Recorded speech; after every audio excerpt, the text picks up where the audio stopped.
Maaga ako nagising at diretso nag-ML habang naghihintay ko mulo ang tubig upang makapagkape. Mag-check ping lang rin sana ako bago mag-RG at Granger pa talaga ang gusto tumapat sakin.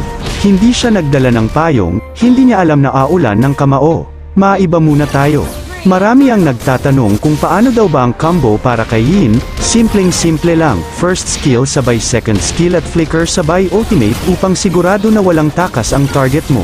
Subukan mo gamitin ang mga items na ito upang mabalance ang gameplay mo.